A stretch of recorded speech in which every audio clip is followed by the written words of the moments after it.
भोले जी को होली भजन सुनाने जा रहे हैं। कृपया सुनिएगा और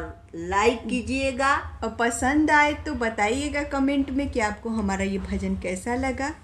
और अन्य लोगों में भी फटाफट शेयर कर दीजिएगा। और हम लोग आएंगे। आखिया लाले लाल अखिया लाले लाल एक निंदा सोए दए गौरा अखिया मैली लाल एक निंदा सोए दए गौरा अखिया मैली लाल एक निंदा सोए दए गौरा जइबो बाजार गौरा टीका वाले आई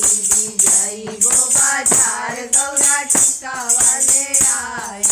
जइबो बाजार गौरा टीका वाले आई अरे टीकावा पे निहा मन लाई हो अरे टीकावा पे निहा मन लाई कलिया सोए दए गौरा अखिया मैली लाल एक निंदा सोए दए गौरा अखिया मैली लाल एक निंदा सोए दए गौरा अखिया भैली लाल अखिया हो अखिया भैली लाल अखिया हो अखिया भैली लाल एक निंदा सोए दए गौरा अखिया भैली लाल एक निंदा सोए दए गौरा अरे जइबो बाजार गौरा नथिया ले आई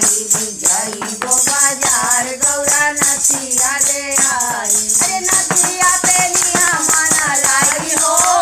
अरे नथिया पे निया मन लाई एक दिन सोए दए गौरा अखिया भैली लाल एक निंदा सोए दए गौरा अखिया भैली लाल एक निंदा सोए दए गौरा अरे जइबो बाजार गौरा हारा वाले आई जइबो बाजार गौरा हारा वाले आई हारा वाले आई कड़िया ले आई हारा वाले आई कड़िया ले आई हरवा पे निया मन लाई हो अरे हरवा पे निया मन लाई कनिना सोए दए गौरा अखिया मैली लाल कनिना सोए दए गौरा अखिया मैली लाल कनिना सोए दए गौरा अरे जइबो बाजार गौरा चुनरी ले आई जइबो बाजार गौरा चुनरी ले आई चुनरी ले आई भी गोटा लगावाई चुनरी ले आई भी गोटा लगावाई चुनरी पे निया मन लाई हो अरे चुनरी पे निया मन लाई एक निंदा सोए दए गौरा अखिया मैली लाल एक निंदा सोए दए गौरा अखिया मैली लाल एक निंदा सोए दए गौरा जइबो बाजार गौरा कंगना ले आई जइबो बाजार गौरा कंगना ले आई कंगना ले आई गौरा चूड़िया ले आई कंगना ले आई गौरा चूड़िया ले आई चूड़िया पे निया मन लाई हो अरे चूड़िया पे निया मन लाई एक निंदा सोए दए गौरा अखिया मैली लाल एक निंदा सोए दए गौरा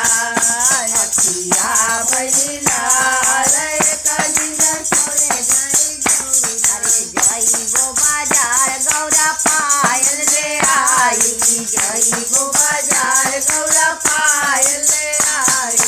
पायल ले आई बिछुआ ले आई पायल ले आई बिछुआ ले आई अरे बिछुआ पे निया मन लाई हो अरे बिछुआ पे निया मन लाई एक दिन सोए दए गौरा अखिया भइल लाल कलिंद छोड़ गए गौरा अखिया भइल लाल अखिया भइल लाल